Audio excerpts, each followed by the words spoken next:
لیکن آج آپ کی میٹنگ ہوئی شہزاد اکبر صاحب، جس میں آپ نے وہ جو تحویل مجرمان کا معاہدہ ہے اس کے بارے میں پیش رفت کا جائزہ لیا، اور جو اطلاعات ٹی وی کے ذریعے چینلز کے ذریعے ہمارے پاس ہیں وہ یہ ہے کہ اس معاہدے پر مزید غور و خوض ہوگا، پھر آپ کیبنٹ سے منظوری لیں گے۔ اول تو یہ ہے کہ ابھی تک یہ معاہدہ جو آپ نے ڈرافٹ تیار کیا ہے یہ فائنل نہیں ہو سکا، اس کی وجہ کیا ہے؟ کیا برطانیہ کی طرف سے کوئی ریزرویشن ہے؟ اور دوسرا، یہ کب تک حتمی منظوری کے لیے وفاقی کابینہ کے سامنے پیش ہوگا؟ شکریہ ارشاد صاحب۔ دیکھیے، یہ جو مجرمان کی تحویل کا معاہدہ ہے وہ تو آلریڈی ایگزسٹ کرتا ہے برطانیہ اور پاکستان کے دوران۔ یہ جو آج جس کے اوپر میٹنگ تھی انٹیریئر منسٹری میں، وہ بیسیکلی ریٹرنیز ایگریمنٹ ہے کہ جو ویزا اوور اسٹیئرز ہوتے ہیں، جن کے ویزے کی میعاد ختم ہو چکی ہوتی ہے اور امیگریشن کے قوانین کے تحت ان کا برطانیہ میں مزید رہنا جو ہے وہ ممکن نہیں ہوتا، لیکن وہ آنے سے انکاری ہوتے ہیں، تو اس صورت میں ان کو ڈپورٹ کیا جا سکتا ہے۔ یہ معاہدہ ماضی میں ایگزسٹ کرتا تھا، پھر جب ای یو سے ختم ہوا، ان کا بریگزٹ ہوا، تو اس کی جگہ اب ایک بائی لیٹرل ٹریٹی ہو رہی ہے۔ یہ ٹریٹی جو تھی اس کو پیش کیا گیا تھا کابینہ میں 2-3 ہفتے پہلے، تو اس میں مزید غور و خوض کے لیے ایک 4 رکنی کمیٹی بنائی گئی تھی، جس میں انٹیریئر منسٹر شیخ رشید صاحب، اپنے شاہ محمود قریشی صاحب، ڈاکٹر شری مزاری اور میں 4 اس کے رکن تھے۔ تو آج اس پہ کچھ مزید ڈسکشنز ہوئی ہیں، اور وہ 1-2 نئی اس کے اندر کچھ ایڈیشنز کرنے کی بات ہوئی ہے جو برطانوی حکام سے ڈسکس ہوگی، اور اگر وہ ایگری کریں گے تو 1 سے 2 ہفتوں میں یہ کابینہ کے سامنے پیش کے لیے آ جائے گا۔ تو جب یہ معاہدہ ہو جاتا ہے تو وہ جو لوگ ویزا اوور اسٹیئرز ہیں، جن کا ڈیپورٹیشن کا معاملہ ہے، جو ڈیپورٹ ہونے ہیں، اس میں آسانی ہوگی، کیونکہ اس سے پھر برطانیہ جو ہے وہ اسپیشل فلائٹ کے تھرو بھی ان لوگوں کو پاکستان واپس بھیج سکتا ہے۔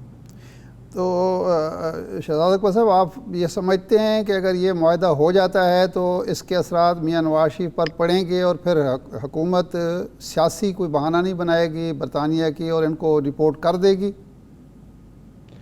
دیکھیے، یہ معاہدے کا تو معاملہ نواز شریف کے کیسز سے تھوڑا سا برعکس ہے، کیونکہ یہ درست بات ہے کہ نواز شریف اس وقت ایک جو جس کیٹیگری میں فال کرتے ہیں وہ ویزا اوور اسٹیئر کی ہے۔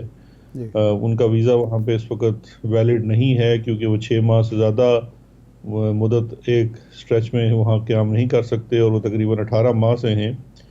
ابھی وہ اصل میں جوڈیشل پروسیس سے گزر رہے ہیں، کیونکہ برطانوی حکومت نے تو انہیں ڈپورٹ کرنے کا کہہ دیا، اور یہ کہا کہ آپ کو ایکسٹینشن نہیں دی جا سکتی، آپ واپس اپنے ملک چلے جائیں، کیونکہ ہیلتھ گراؤنڈ ایگزسٹ نہیں کرتی۔ اس معاملے کو نواز شریف نے چیلنج کیا ہوا ہے امیگریشن ٹریبیونل میں، اور اگر ٹریبیونل کا فیصلہ ہو جاتا ہے کہ یہ سیکرٹری آف اسٹیٹ کا فیصلہ درست تھا، تو پھر نواز شریف کو وطن واپس آنا ہوگا، یا ایک ان کی رائٹ ٹو اپیل مزید ہے۔ لیکن یہ بات درست ہے کہ وہ اس وقت ان کا سٹیٹس جو ہے وہ ایک امیگرینٹ کا جو اوور اسٹیئر کا ہے وہ ہے، اور اس معاہدے کے تحت اگر جب ان کا جوڈیشل پروسیس پورا ہو جاتا ہے تو وہ ڈیپورٹ کیے جا سکتے ہیں۔ تو جس طرح سے باقی جتنے وہاں پہ امیگریشن وائلیٹرز اور اوور اسٹیئرز ہیں، اسی کے ساتھ ان کو واپس بھیجا جا سکتا ہے۔ اب شہباز شریف صاحب کا معاملہ بھی پھر آپ پنجاب حکومت کی کورٹ میں ڈال دیا، آپ نے اٹارنی جنرل صاحب نے خط لکھ دیا کہ آپ اس کے پروسیس پورا کریں، تو یہ اب کب تک پروسیس مکمل ہو کہ آپ عدالت میں جائیں گے کہ شہباز شریف صاحب کی ضمانت منسوخ کی جائے یا ان پر توہین عدالت لگائی جائے اور ان کو نااہل قرار دیا جائے؟ جی، وفاقی کابینہ نے پچھلے ہی میٹنگ کے اندر یہ جو معاملہ تھا یہ اٹارنی جنرل صاحب کے سپرد کیا تھا، کیونکہ وفاقی حکومت ہی اس کیس میں پارٹی تھی جس میں شہباز شریف صاحب کی انڈر ٹیکنگ کے اوپر اور نواز شریف کی اپنی انڈر ٹیکنگ کے اوپر انہیں باہر جانے دیا گیا تھا۔ جی، تو اب وہ جو انڈر ٹیکنگ کے جو مدرجات تھے ان کے مطابق جو انہوں نے اپنے ہیلتھ گراؤنڈ اور جو ان کا جس وجہ سے وہ برطانیہ میں مقیم ہیں اس کو بھی کوالیفائی کرنا تھا ود میڈیکل رپورٹس، اور حکومت پاکستان کو ایکسیس دینی تھی اپنے فزیشنز تک۔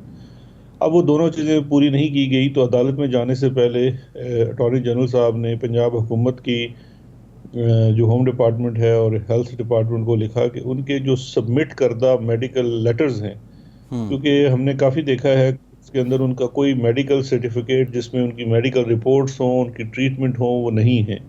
ایک ان کے بڑے پرانے ڈاکٹر ہیں، ڈاکٹر لارنس رمیش، جو ہارلے کلینک ہے وہاں پہ اس میں ہیں، پرائیویٹ کلینک ہے. ان کی کچھ 4 چٹھیاں ہیں جس کے اندر نواز شریف صاحب کی کچھ جنرل ایک ہیلتھ کے بارے میں باتیں لکھی گئی ہیں. تو وہ عرض کیا ہے کہ وہ میڈیکل بورڈ اس کے سامنے، جس میں ہر جو ہیلتھ سے رکھنے والے، شعبہ سے تعلق رکھنے والے تمام ایکسپرٹس ہوتے ہیں، وہ ان لیٹرز کا میڈیکل گراؤنڈز کے اوپر معائنہ کریں اور پھر اطلاع دیں حکومت کو کہ کیا وہ واقعی بیمار ہیں یا ان کی ایسی بیماری ہے جس کا علاج وہاں ہو رہا ہے، کیا پروگرس ہے، میں مزید کیا ہو سکتا ہے. کیونکہ وہی بیسس بنے گا پھر عدالت کے پاس جانے ٹھیک ہے کا. کیونکہ ٹھیک ہے. اگر میڈیکل یہ سمجھتا ہے کہ وہ ان کو کوئی بیماری نہیں ہے اور ان کا کوئی علاج نہیں ہوا، تو اس کا مطلب ہے کہ وہ اپنے انڈرٹیکنگ کی وائلیشن کر رہے ہیں.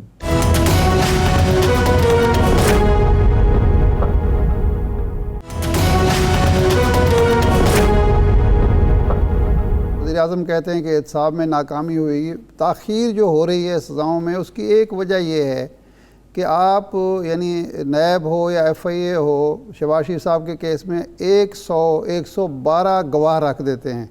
ظاہر ہے وہ تو خود تاخیر کا باعث بنتے ہیں. تو یہ کوئی حکمت عملی آپ کی نہیں ہے کہ چند جو مصدقہ اور مستند گواہ ہوں ان کے ذریعے مقدمات جلد نپٹائے جائیں؟ مسئلہ یہ ہے ارشاد صاحب، آپ کو خوش کرنا بڑا ناممکن سی بات ہے. اگر ہم گواہ 2-4 رکھ دیں تو آپ نے کہنا تھا کہ یار صرف 2 ہی گواہ رکھ دیے اتنے بڑے ملزم کے لیے، اور اب 100 رکھیں تو آپ کہتے ہیں 100 رکھ دیے. اصل میں یہ پرابلم نہیں ہے. پرابلم یہ ہے ہمارے نظام کی بھی کچھ مسائل ہیں. ہمارا جو قانون شہادت ہے وہ یہ کہتا ہے کہ ہر ڈاکومنٹس کو جو بندہ عدالت میں لا رہا ہے وہ بھی گواہ ہوگا. ہم تو قانون میں بڑی تبدیلیاں لے کے آئے ہیں، ابھی نیب کے قانون میں تبدیلیاں لائے ہیں ایک اور، لیکن وہ ایک پروسیس ہے. بڑے قانون میں تبدیل لانے کے لیے آپ کو پورا پارلیمان کے پروسیس سے گزارنا پڑتا ہے، اور ہمیں اپنے عدالتی نظام کے اندر رہ کے ہی ٹرائلز کو چلا سکیں گے. یہ ضرور پروسیکیوشن کی خواہش ہوتی ہے کہ 2 گواہوں کے ساتھ کام ہو جائے، لیکن ایک چیز جس کے اندر اب اگر آپ ایف آئی اے کا ریسنٹ کیس دیکھ لیں تو اس میں 17,000 ٹرانزیکشنز ہیں جس سے منی لانڈرنگ ثابت ہوتی ہے. اب وہ 17,000 ٹرانزیکشن اگر 7 بینکوں کی ہیں تو وہاں کے ملازمین بھی پیش ہوں گے، وہ آ کے گواہی دیں گے، وہ آ کے ڈاکومنٹ پروڈیوس کریں گے. یہ قانون کی ریکوائرمنٹ ہے. اسی طرح سے جو ان کی منی لانڈرنگ کا کیس ہے جو نیب کے پاس چل رہا ہے، جس میں بے نامی T T fake T Ts ہیں، تو جن لوگوں کے نام پہ ٹی ٹیز ہوئی ہیں انہوں نے عدالت میں آ کے بیان بھی تو دینا ہے کہ جی یہ پیسے میں نے نہیں بھجوائے ہیں، یہ پیسے میں نے بھجوائے ہیں. اب ان کو پیش کیے بغیر وہ مقدمہ آگے چل نہیں سکتا. تو یہ کچھ ہمارے ہاں نظام کی ضرورت ہے. یہ ایویڈنسز ہوتے ہیں اور عدالت میں گزارے جاتے ہیں، ٹھیک. اور پھر جتنے ملزمان ہیں وہ اس کا کراس ایگزامینیشن کرتے ہیں. تو بالکل پرائم منسٹر صاحب ٹھیک کہتے ہیں کہ ہمیں اصل میں اس نظام کے اندر رہ کے ہی احتساب کے عمل کو منطقی انجام تک پہنچانا ہے، اور پھر آگے اپیل کا بھی پروسیس ہوتا ہے. تو خواہش تو ہم سب کی یہ ہے کہ یہ کام راتوں رات ہو سکے، لیکن ٹھیک ہے شہزاد صاحب، نظام یہ اب اگین جو ہرڈلز ہیں نظام بدلنے میں وہ بھی ایک سوال ہے. لیکن اب جب ایسے ماحول میں آپ اس سارے میٹر کو لیڈ بھی کر رہے ہیں، یہ احتساب کا سلسلہ چل رہا ہے، وہ لوگ جن کے بارے میں کوئی سوچ نہیں سکتا تھا آپ انہیں کم از کم قانون کے کٹہرے میں لے آئے. لیکن جب ڈیل اور ڈھیل کی باتیں آتی ہیں اور وفاقی حکومت کے ترجمان ایسی بات کرتے ہیں، دوسری جانب آئی ایس پی آر اس معاملے کی تردید کرتا ہے، تو اس سب کا احتساب مشن پہ کیا اثر پڑتا ہے؟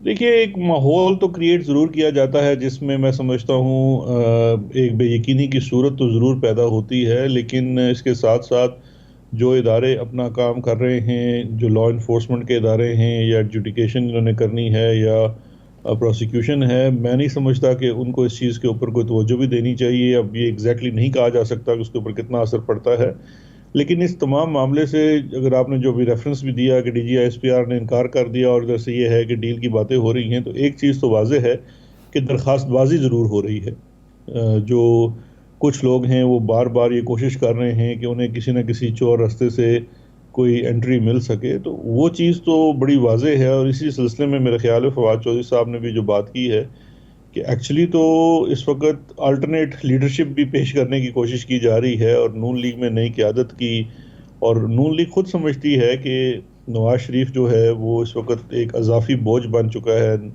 مسلم لیگ کی سیاست کے اندر، اور شاید اب ان کو اس نون سے چھٹکارا چاہیے. اپنی جو پارٹی کی صفوں کے اندر اب یہ بات تو خود ہی مسلم لیگ کو دیکھنی ہے کہ اس کے اندر نون رہنا ہے، شین وائبل ہے، ایک ہی خاندان کے ساتھ ہی اس پارٹی کی سیاست ہے، یا اس کا کوئی اپنا نظریہ ہے اور انہوں نے اس کو لے کے آگے چلنا ہے یا نہیں ہے. لیکن اس بات میں کوئی دو رائے نہیں ہے کہ یہ سوال تو بار بار ہو رہا ہے. شہزاد صاحب اگر وفاقی وزراء مبہم بات کریں گے، نام نہیں لیں گے، اگر وہ نام لے دیں کہ یہ 4 لوگ ہیں تو ظاہر ہے ان کی پارٹی کے اندر بھی ایک کنفیوژن پیدا ہوگا اور آپ کا ورکر مطمئن ہوگا. لیکن جب مبہم بات کی جاتی ہے، اور پھر اس کا دوسرا پہلو یہ ہے کہ سارا دباؤ اس وقت شہباز شریف پر ہے جو ڈیل کے لیے کوشش کر رہے ہیں. مریم نواز صاحبہ بھی ضمانت پر ہیں، لیکن ان کی ضمانت، اور وہ ضمانت انہوں نے لی تھی والد صاحب کی تیمارداری کے لیے، عیادت کے لیے، ان کی ضمانت منسوخ کرانے یا ان کے جو طلبی تھی نیب کی وہ رکی ہوئی ہے، اس پر توجہ دینے کی وجہ سے جب شہباز شریف صاحب کو ٹارگٹ کیا جاتا ہے تو وہ خود بخود ڈیل کا تاثر ابھرتا ہے. یہ دیکھیں 2 باتیں ہیں. مریم نواز کی تو جو جہاں تک بیل کا تعلق ہے وہ تو اب کورٹ نے، چونکہ ان کی اپیل اس وقت چل رہی ہے اور نیب کی اپلیکیشن بھی جو ہے وہ اس کے ساتھ منسلک کر دی گئی ہے، یعنی کہ جہاں پہ اپیل چلنی ہے ساتھ ہی اس کے بیل کا، تو ایسا نہیں ہے کہ نیب کی طرف سے کینسلیشن آف بیل فائل ہی نہیں کی گئی، بلکہ ان کی کینسلیشن آف بیل فائل کرنے کی گراؤنڈ یہ ہے کہ باہر رہ کے جو اس وقت ان کے اپیلز ہیں ان کے اوپر متاثر ہونے کی کوشش کر رہی ہیں. تو وہ تو ایک بڑا کلیئر سٹانس موجود ہے، اس کے اوپر اب فیصلہ جو ہے وہ عدالت نے کرنا ہے، وہ پروسیکیوشن نہیں کر سکتی. جہاں تک آپ باتیں مبہم کرنے کی بات کرتے ہیں تو دیکھیے ہر پارٹی کا اپنا اندرونی معاملہ ہوتا ہے، ہم لوگ تو صرف اشارہ ہی کر سکتے ہیں کہ کس پارٹی کا کیا ایشو ہے، اور یہ بھی اشارہ بھی شاید اس وجہ سے کیا گیا ہے کہ بہت زیادہ یہ تاثر دینے کی اور یہ کوشش تھی کہ شاید کوئی ایک وہاں پہ لیڈر ہے جو کوئی کسی طریقے سے آنے کی کوشش کر رہا ہے. لیکن ہم نے تو فواد نے تو صرف اس طرف نشاندہی کی ہے کہ پہلے اپنے آپ کیپٹن کا تو فیصلہ کر لیں، کیونکہ 4-5 لوگ ہیں وہ جو مختلف طریقوں سے اپنے آپ کو ایک الٹرنیٹ لیڈر کے طور پہ پیش کرنے کی کوشش کر رہے ہیں. نہیں لوگ ہیں، آپ اس بات کی تصدیق کر رہے ہیں؟ بالکل، میرے تو خیال ہے کہ ارشاد صاحب نے تو کچھ نام بھی لے دیے، اور یہ مجھے تو بڑے قریب نام نظر آ رہے ہیں جو ان کے پاس انفارمیشن ہی ہوگی. میرا نہیں خیال کہ وہ کیا سرائی کر رہے ہیں. سر انہوں نے جو ملاقاتیں کی اس میں کیا عرضی ڈالی؟ داخلہ امور کے آپ مشیر ہیں، آپ کے پاس انفارمیشن ہونی چاہیے. فواد صاحب ہمیں نہیں بتا رہے، آپ ہی بتا دیں یہ 4 نام کون ہیں، 4 ہیں، 5 ہیں، 3 ہیں. دیکھیں ارشاد صاحب، اگر آپ داخلہ کی بات کرتے ہیں تو انفارمیشن ہمارے پاس ضرور ہے، لیکن اس انفارمیشن کو جو آگے پہنچانے کی ذمہ داری ہے وہ وزارت اطلاعات کی ہے. میں اپنے نہیں، آپ کی بھی ذمہ داری ہے. آپ دیکھیں اب آپ پھر اوپن اینڈڈ چھوڑ رہے ہیں نا، اب اس پہ قیاس بھی جنم لے گا، تاثر بھی ہوگا، پھر کہیں گے میڈیا مس رپورٹ کرتا ہے. سر میری ذمہ داری خبر رکھنے کی ہے، خبر پہنچانے کی ذمہ داری فواد چودھری صاحب کی. نہیں، اب اوپن اینڈڈ آپ نے اس کو رکھ دی ہے نا. صحیح. اب اس میں تصدیق کر دی آپ نے، بہرحال ملاقاتیں ہوئیں. درخواست کا متن کیا تھا جو دی گئی ان درخواست گزاروں کی جانب سے؟ وہ تو بتا دیں. دیکھیں میں تو ملاقات کی تو کوئی تصدیق نہیں کر رہا، میں صرف یہ کہہ رہا ہوں کہ دیکھیں یہ جو آپ نے جن الٹرنیٹ لیڈرز کی بات کی ہے، یہ سارے گائے بگائے لنڈن جا کے بھی نواز شریف کو بھی یہ کنونس کرنے کی کوشش کرتے رہے ہیں کہ تسی باہر بیٹھو، اسی پیچھے سنبھال لیں گے. آپ چاہے شاید خاقان عباسی کی بات دیکھ لیں یا یہ جو دوسرے یا صادق صاحب تھے، یہ بالکل سارے لنڈن یاترا کر کے آئے ہیں ریسنٹلی، اور اسی درخواست کے ساتھ یاترا کر کے آئے ہیں کہ جناب ہم الٹرنیٹ قیادت موجود ہیں، ہم پارٹی چلا سکتے ہیں. تو اب شہباز یعنی ان کی قیادت کے راستے میں رکاوٹ آپ نہیں ہیں، وہ نواز شریف صاحب ہیں. جی ظاہری بات ہے، دیکھیں وہ ہر پارٹی کے کلچر کی بات ہوتی ہے. نون لیگ کا تو کلچر یہی ہے کہ جنریشن در جنریشن، یعنی کہ اگلی دوسری جو ان کی جنریشن کو تیار کیا جا رہا ہے. ورنہ تو اگر آپ دیکھیے مریم صاحبہ کو اگر نواز شریف سمجھتے ہیں، ایک عام تاثر یہ ہے کہ شہباز شریف خود بھی وزیر اعظم بننا چاہتے ہیں، اور نواز شریف صاحب کی خواہش شاید یہ ہے کہ ان کی صاحبزادی جو ہے مریم بن سکے. لیکن اگر آپ میرٹ پہ جائیں تو انہوں نے آج تک تو اپنی کسی کمپنی کو بھی نہیں چلایا، کسی شوگر مل کی بھی وہ سی او نہیں رہی، صرف شیئر ہولڈر رہی ہیں. تو ایک طرف تو یہ ہے کہ کبھی ان کے اوپر اتنا ٹرسٹ نہیں کیا گیا، اور اگر اس وقت ان کو پارٹی کی لیڈرشپ سونپی جاتی ہے تو بغیر کسی ایکسپیرینس کے تو معاملہ بڑا عجیب و غریب سا ہو جائے گا. تو اسی لیے شاید لوگ جا کے نواز شریف صاحب کو کچھ الٹرنیٹ بھی پیش کرنے کی کوشش کرتے ہیں. ٹھیک. بہت شکریہ بیرسٹر شہزاد اکبر صدر اعظم کے مشیر برائے احتساب و داخلہ ہمارے ساتھ موجود تھے. یہ 4 لوگ کیا واقعی ہیں، کیا واقعی ایسی عرضی ڈالی گئی ہے؟ مسلم لیگ نون کا موقف جانیں گے. بریک کے بعد ہمیں سینیٹر ڈاکٹر مصدق ملک صاحب جوائن کریں گے. ہمارے ساتھ رہیے.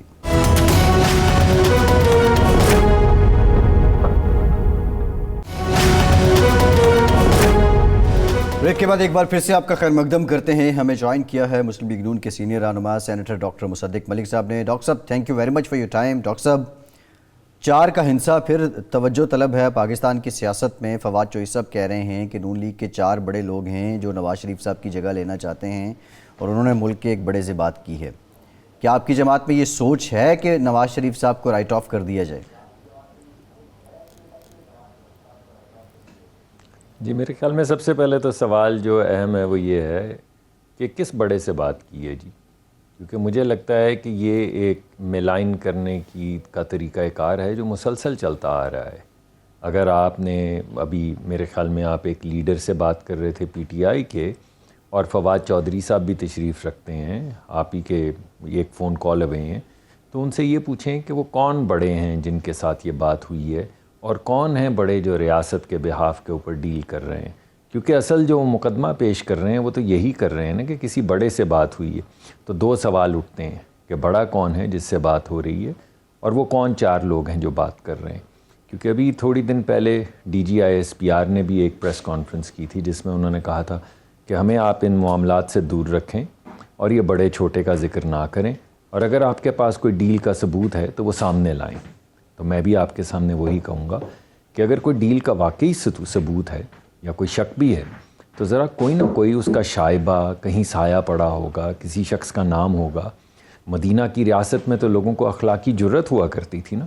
تو اگر آپ ایسی بات کر رہے ہیں تو تھوڑی سی اخلاقی جرت تو دکھانی چاہیے اور بتانا چاہیے کہ فلاں 4 لوگ جو ہیں وہ فلاں بڑے سے ملے ہیں اور یہ بات ہوئی ہے وہاں پہ. تو یہ تو بنیادی طور پہ 3 دن پہلے جو خٹک صاحب نے حملہ کیا ہے، جو شب خون مارا عمران خان صاحب پہ، یا نور عالم صاحب نے جو گفتگو فرمائی فلور آف دا ہاؤس پہ، یعنی انہوں نے یہ نہیں کہا کہ کسی نے کہا ہے، کسی سے کہا ہے، جا کے کہا ہے اور ہم بتا رہے ہیں.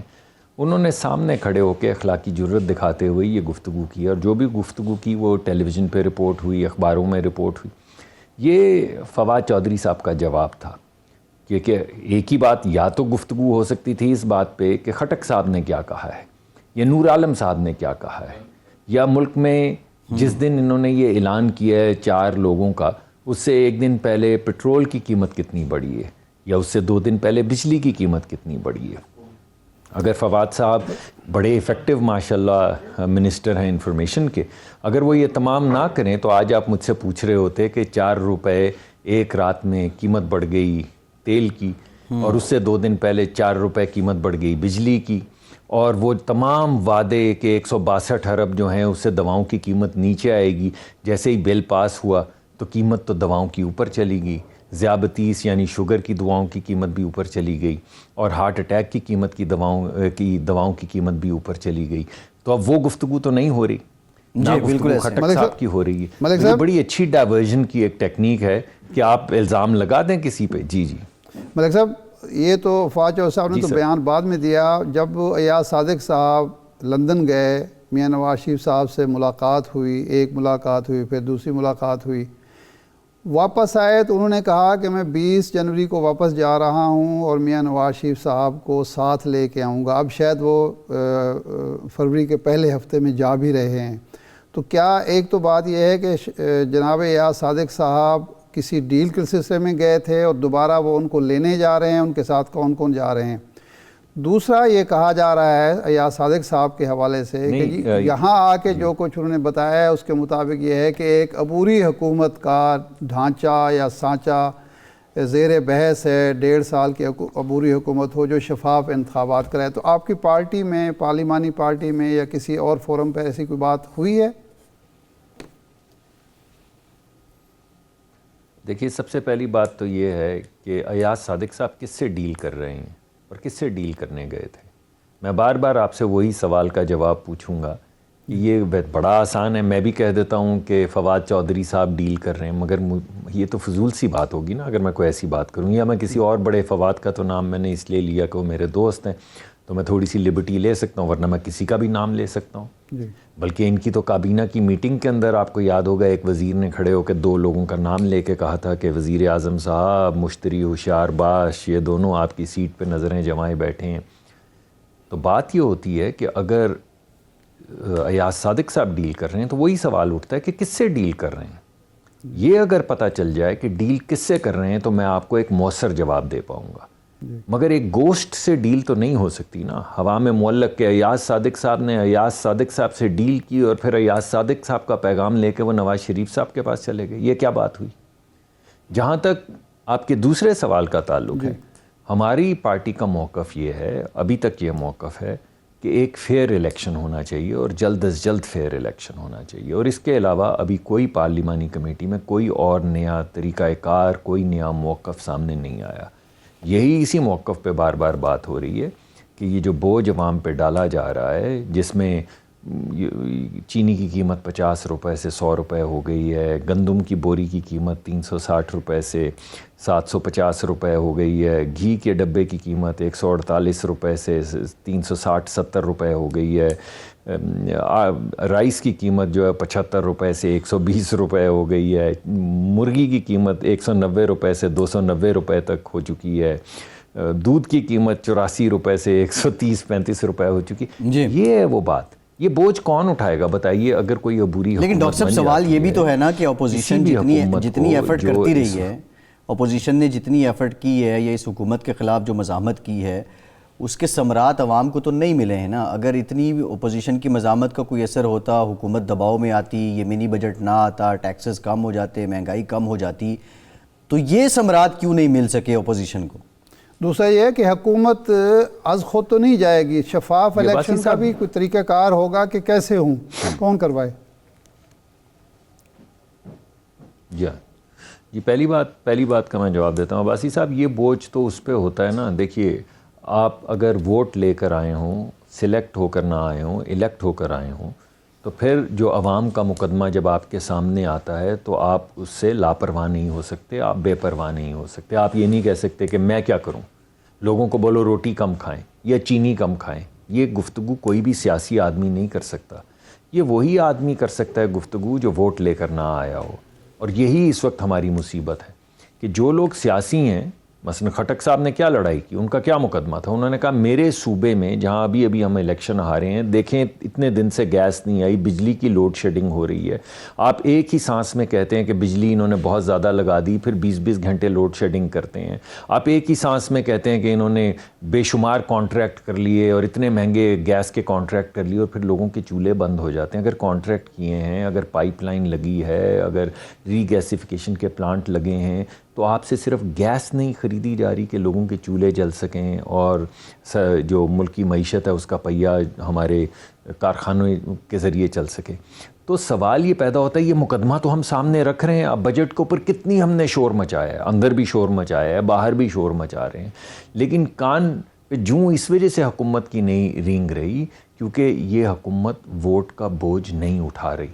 اس کو فرق نہیں پڑتا، یہ سمجھتی نہیں ہے. ان کو معلوم ہے کہ ہم ووٹ لے کر نہیں آئے تو لوگ چیختے رہیں، مرتے رہیں. آپ کو یاد ہوگا بنگال میں 1776 میں جب گریٹ بنگال کا فیمن ہوا تھا تو اس وقت بنگال میں سے جو اناج تھا وہ ایکسپورٹ ہو رہا تھا یورپ میں.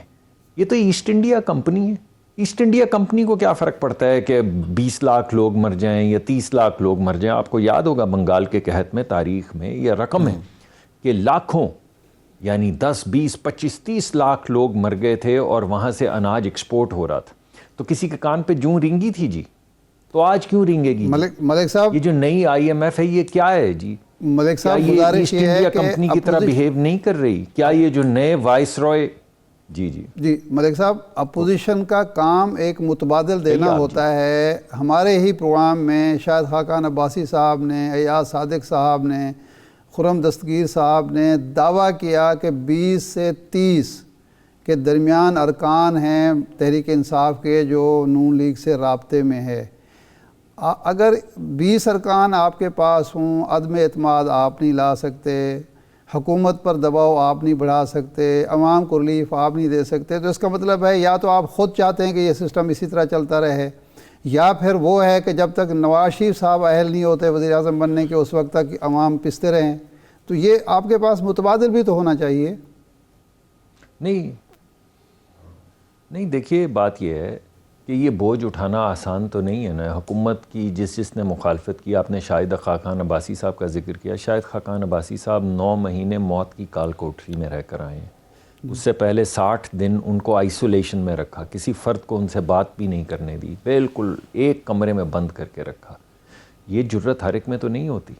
آپ نے دیکھا خواجہ سعد رفیق صاحب اور خواجہ سلمان رفیق صاحب کو، وہ کتنے سال رہ کر آئے جیل میں. آپ نے احسن اقبال صاحب، اب احسن اقبال صاحب پہ شرم آنی چاہیے اس شخص کو جو الزام لگائے کرپشن کا. آپ نے احسن اقبال صاحب کو جیل میں بند رکھا. آپ نے کس کو نہیں رکھا؟ آپ نے کامران مائیکل کو بند کیا، آپ نے نواز شریف کو بند کیا، آپ نے شہباز شریف کو بند کیا، آپ نے مریم کو بند کیا، آپ نے رانا ثناء اللہ کو کہہ کے کہ میں اس کو مونچھوں سے پکڑ کے موت کی کال کوٹری میں ڈالوں گا، اس کی گاڑی میں ہیروئن ڈال کے آپ نے اس کو اریسٹ کیا، جس کی سزا موت ہے. تو یہ جتنی جرت پی ایم ایل این کے لوگ، اور ایک رکن نہیں توڑ سکے. 3.5 سال ہونے کو آگئے، ایک شخص نہیں توڑ سکے. ضمنی انتخاب بھی ہار رہے ہیں، یہ جو آپ کے بلدیاتی انتخابات ہیں وہ بھی ہار رہے ہیں. مگر حکومت کو، میں نے آپ کو جیسے پہلے کہا کہ ایسٹ انڈیا کمپنی کو کیا فکر اس بات کی. یہ جو لوگ 10-20 ہمارے ساتھ اس وقت تعلق جوڑے بیٹھے ہیں، یہ گفتگو میں وقتاً فوقتاً ہم سے گفتگو کرتے ہیں، یہ وہ لوگ ہیں جن کو پتہ ہے کہ اگلا الیکشن یہ کاؤنسلر کا بھی نہیں جیت سکیں گے اگر یہ پی ٹی آئی کے ساتھ آئے. لیکن ابھی ان میں یہ حوصلہ نہیں ہے کہ کہیں اگر کوئی ناکامی ہو گئی اور ہمیں بھی موت کی کال کوٹری میں ڈال دیا گیا، یا ہمیں بھی جیلوں میں گھسیٹا گیا، یا ہماری بیٹیوں کو بھی اسی طرح گھسیٹا جیسے مریم صاحبہ کو گھسیٹا گیا، جیل میں رکھا گیا. اتنا حوصلہ ہر ایک میں نہیں ہوتا، ہم ان سے ایکسپیکٹ بھی نہیں کرتے. ملک صاحب وہ تو خوفزدہ ہیں، آپ تو خوفزدہ نہیں ہیں. آپ عدم اعتماد لانے میں کیوں خوفزدہ ہیں؟ کیا آپ کو جو دوسری جماعتیں ہیں ان پر اعتماد نہیں ہے؟ ایسی بات نہیں، میں نے آپ کو بتایا ہے. جی بالکل آپ کی بات نہیں. آپ دیکھیے اپنی پارٹی میں پھوٹ کا خطرہ تو آپ کے سامنے ہے. 3.5 سال تو ہو گئے ہیں. میں نے اور بھی میرے پاس 50 نام ہے، میں آپ کو بتا دیتا ہوں. مفتاح اسماعیل صاحب کا بتا دیتا ہوں، میں آپ کو سب کا بتا دیتا ہوں کس کے ساتھ کیا ہوا. کوئی ٹوٹا ہے جی؟ ایک شخص بتائیں جی جو ٹوٹ گیا ہو. اگر ہماری پارٹی میں ٹوٹ پھوٹ ہونی ہے تو ٹوٹ پھوٹ تو اس وقت ہوگی نا جب موت کی کال کوٹری میں ہمیں ڈالیں گے. اگر اس وقت نہیں ہوئی تو اب کیا پھانسی کے پھندے پہ چڑھائیں گے جی؟ کون ٹوٹا ہے بتائیے. نہیں لیکن دوسری پارٹیوں کے اوپر یہ بات آپ کی ٹھیک ہے کہ عدم اعتماد ہونی چاہیے، اس حکومت کو جانا چاہیے اور شفاف الیکشن ہونے چاہیے کسی عبوری سیٹ اپ کے تحت. یہ کوئی فیصلہ آپ نے کر لیا؟ دیکھیے بالکل، دیکھیے ہمارا فیصلہ تو ہمیشہ سے یہی ہے کہ جس وقت اصل بات یہ ہے کہ اگر آپ عددی برتری دیکھیں تو اس وقت حکومت کی عددی برتری ہے 3-4 ووٹس کی، جو کیو لیگ کے ووٹ ہیں، جو ایم کیو ایم کے ووٹ ہیں، اور اس طرح جو چھوٹی جماعتوں کے ووٹ ہیں. اب ان تمام جماعتوں میں اس وقت بہت زیادہ غم و غصہ پایا جاتا ہے، بالخصوص یہ جو بجٹ ابھی پاس ہوا ہے اس کے بعد. اب وہ کس دن آ کے بولیں کہ ہاں ہم آپ کے حق میں ووٹ کریں گے اور یہ عددی برتری ان کی ختم ہو جائے گی، اس دن ووٹ آف نو کانفیڈنس ہو جائے گا جی. مگر یہ تمام لوگ جو اس وقت ان کے ساتھ کھڑے ہیں، کیا انہوں نے ووٹ نہیں لینے جانا جی؟ یہ غریب آدمی جب اپنی ماں کی دوا لائے اور بچے کو اسکول نہ بھیج سکے تو آپ کے خیال میں ان کو فرق نہیں پڑتا؟ یا بچے کو اگر اسکول بھیج دے تو 3 وقت کا کھانا نہ کھلا سکے، 3 وقت کا کھانا کھلا دے تو بجلی کا بل نہ دے سکے، بجلی کا بل نہ دینے کے لیے جائے تو گیس کٹ جائے. آپ مجھے یہ بتائیے سر کہ 2018 میں نواز شریف کے زمانے کا 1 روپیہ جو ہے اس کی قیمت 40 پیسے رہ گئی ہے. تمام غریب لوگ جو 30 ہزار روپے کماتے ہیں وہ 30 ہزار روپے کی قیمت 12,000 روپے رہ گئی. یہ تو مجھے بتائیے کہ کیا یہ بوجھ کسی کو اٹھانا نہیں ہے؟ ڈاکٹر صاحب حکومت اب خواہش مند ہے کہ میاں شہباز شریف صاحب کی ضمانت منسوخ ہو جائے، ان کو اندر کرا دیا جائے. پھر پارلیمانی قیادت کون کرے گا پاکستان مسلم لیگ کی؟ یہ کوئی پلان آپ نے تیار کیا ہے؟ جی اس سے پہلے جب شہباز شریف صاحب کو اندر کیا تھا تو پارٹی کیا کسی کیوس کا شکار ہو گئی تھی؟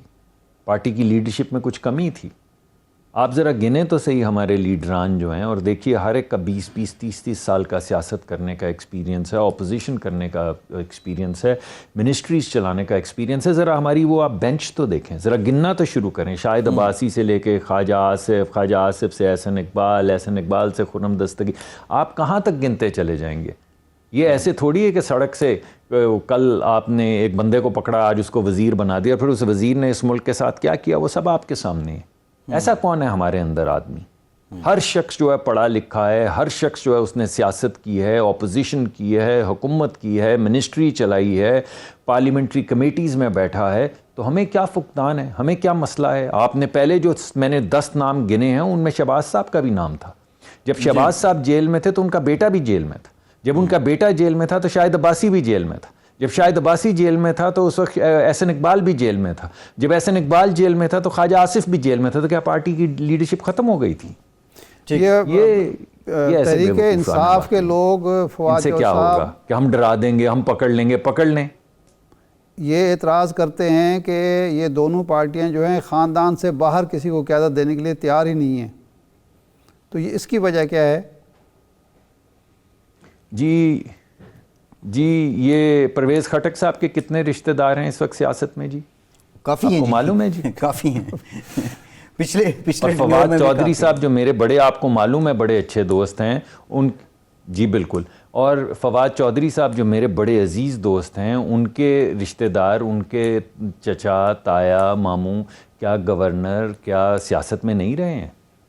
تو یہ کیا مسئلہ ہے؟ ڈاکٹر صاحب یہ بڑا انٹرسٹنگ ہے، ویسے یہ بڑا انٹرسٹنگ ہے۔ بلدیاتی انتخابات میں موروثی سیاست کی وجہ سے شکست ہوئی، اور موروثی سیاست کے جو ان کے موجد تھے انہی کو پارٹی کا وہاں پریزیڈنٹ لگا دیا کے پی کے میں، خٹک صاحب کو۔ خیر ڈاکٹر صاحب کوئی حسب حال شعر آخر میں؟ جی لیکن یہ دیکھیے بات یہ نہیں ہے، بات یہ ہے کہ جس ملک میں سیاسی ذہن نہ ہو نا، وہاں پہ یہ بات ہوتی ہے۔ سیاست جو ہے نا، politics is the art of being in someone else's imagination. آپ یہ دیکھیے کہ جارج بش سینئر کے والد جو تھے وہ سینیٹر تھے، پھر جارج بش سینئر ملک کے پریزیڈنٹ بنے، پھر جارج بش جونیئر ملک کے پریزیڈنٹ بنے، جیب بش جو ہیں وہ گورنر تھے، اس کے بعد انہوں نے بھی پریزیڈنشل ریس لڑی۔ اسی طرح کینیڈیز جو ہیں ان میں سے 2 کینیڈیز جو ہیں پریزیڈنٹ بنے، پھر ٹیڈ کینیڈی لانگسٹ سرونگ تھے وہاں کے سینیٹر میساچوسٹس سے۔ مگر جس جگہ پہ ذہن میں یہ نہ ہو کہ وہ ہے لیڈر جس کو لوگ چاہیں، وہ کسی کا بیٹا بھی ہو سکتا ہے، نہ بھی ہو تو کوئی فرق نہیں۔ ہماری سیاست میں اس وقت جو لوگ ہیں، 1970 میں جا کے دیکھیں ان میں سے ایک بھی لیڈر نہیں تھا۔ بڑے بڑے پنجاب کے نام تھے، بڑے بڑے سندھ کے نام تھے، کہاں گئے وہ نام؟ جی ان سب کے بچے ہیں، سیاست کرتے بھی ہیں، مگر نئے نام افق پر آ گئے۔ اگر جمہوری سلسلہ کار چلتا رہے گا تو نئے نئے نام آپ کے سامنے آتے رہیں گے، اور اگر کسی کا بیٹا یا بیٹی لوگوں کی امیجنیشن میں ہے اور آپ جمہوری ذہن رکھتے ہیں تو آپ اس کو روک نہیں سکتے۔ مگر اگر آپ جمہوری ذہن نہیں رکھتے اور آپ سلیکشن کے ذریعے آنا چاہتے ہیں تو پھر آپ کہیں گے ارے اس کی بیٹی ہے، اس کا بیٹا کیوں آ گیا؟ سلیکٹ ہو کے تو مجھے آنا چاہیے تھا، بالکل ٹھیک، یا کسی ٹیکنوکریٹ کو سلیکٹ ہو کر آنا چاہیے تھا۔ یہ غیر جمہوری کوئی حسب حال شعر آخر میں؟ بس ہے خبر گرم کے غالب کے اڑیں گے پرزے۔ اچھا، لیکن یہ اگلا شعر بھی اگلا مصرع بھی پڑھ دینا کہ یہ نہ ہو کہ ہم تماشا دیکھنے جائیں اور تھوڑی اگر آپ مجھے اجازت دیں، تھوڑی سی اس میں لبرٹی لینے کی جو اشعار سے نہیں لینی چاہیے، تو پھر میں کہوں گا کہ دیکھنے ہم بھی گئے اور وہ تماشا بھی ہوا۔ اچھا، تو یہ پھر ٹھیک ہے، وزن پورا ہے، غالب سے معذرت کر لیتے ہیں ہم۔ ٹھیک سر، تھینک یو ڈاکٹر صاحب تھینک یو میں ویری بھی مچ۔ معذرت چاہتا ہوں۔ ڈاکٹر مصدق ملک صاحب ان کے سینئر رہنما ہمارے ساتھ موجود ہیں۔ ایک بریک کے بعد یہ ذرا ہم کریدنے کی کوشش کریں گے، نور عالم خان کی جو اس وقت پارٹی کے اندر ایک طرح سے اصولی موقف ہے یا بغاوت ہے، وہ اکیلے ہیں یا ان کے پیچھے بھی کوئی ہے؟ یہ بریک کے بعد آپ کو بتاتے ہیں، ہمارے ساتھ رہیے۔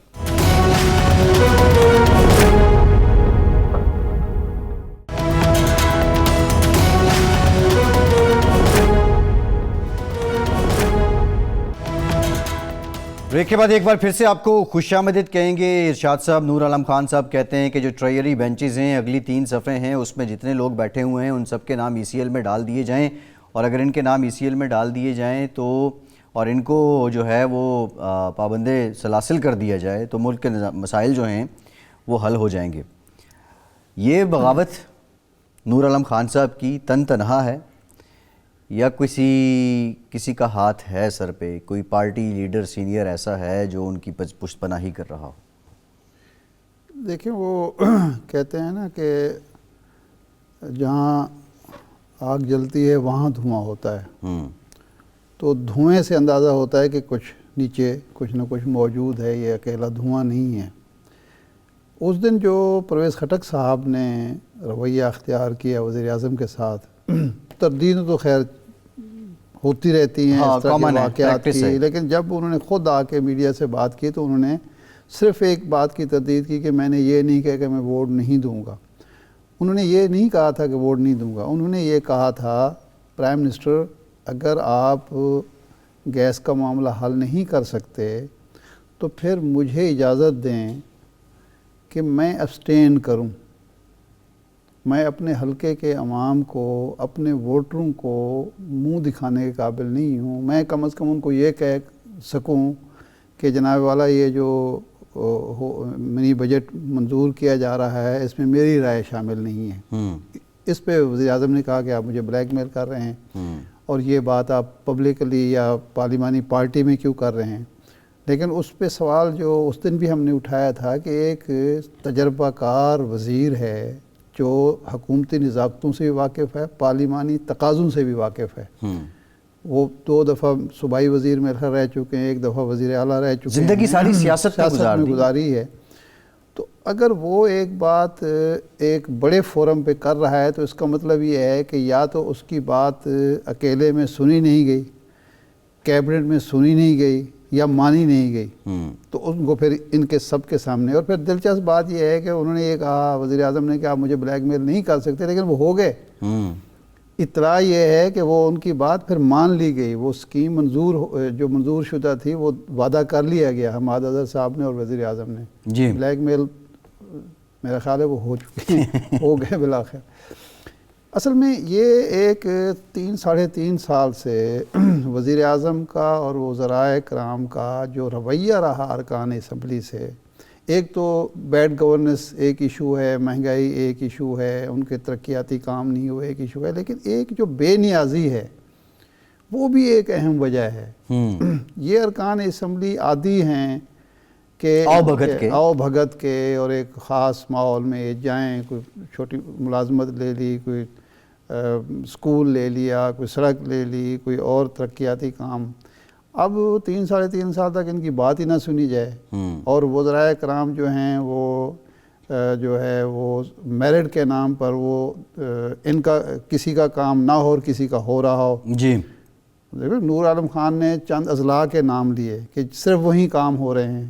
یہاں پنجاب میں بھی سوابی کا نام لیا، سوات کا نام لیا، میاں والی کا نام لیا، پنجاب میں بھی یہ بات ہو رہی ہے، مسلسل ہو رہی ہے۔ 3-4 اضلاع کے نام لیے جاتے ہیں۔ جنوبی پنجاب کی ترقی کے نام پر ایک ڈویژن کو یا ایک ضلع کو نوازا جا رہا ہے یا ایک تحصیل کو نوازا جا رہا ہے۔ اب جو باقی لوگ ہوں گے وہ پھر شکایت کریں گے، اور شکایت اسی طرح سے پیدا ہوتی ہے۔ ایک جو رویہ ہے نا بے نیازی کا، وہ بھی بہت زیادہ پارلیمانی نظام میں میٹر کرتا ہے اور اس کی وجہ سے ناراضگی ہوتی ہے۔ وہ تو ہر نظام میں میٹر کرتے ہیں۔ لیکن جو چیز ان کو موجودہ حکومت کو نقصان پہنچا رہی ہے وہ اس بے نیازی سے بھی آگے ہے، وہ یہ ہے کہ حقیقت کو تسلیم نہ کرنا۔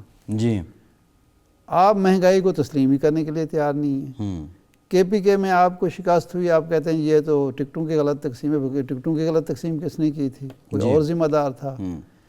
تو حقائق کو تسلیم کرنے سے، یہ مری کا واقعہ ہوا ہے آپ کے سامنے، جو رپورٹ آئی ہے وہ ساری باتیں درست ثابت نہیں ہو رہی جو ہم آپ دوسرے لوگ کہہ رہے تھے، اور جو کامن سینس کی باتیں، کامن سینس کی کوئی نہیں اچنبے کی بات تو ہے ہی نہیں۔ وہاں تو بڑے دورے ہوئے، بڑے اجلاس ہوئے، سب کچھ تھا، تیار تھا، گاڑیاں کھڑی ہوئی تھیں جگہ جگہ، اور لوگ الرٹ تھے۔ بس وہ برف باری اچانک شروع ہو گئی، درخت گر گئے اور اس کے بعد کچھ بھی نہیں ہو سکا۔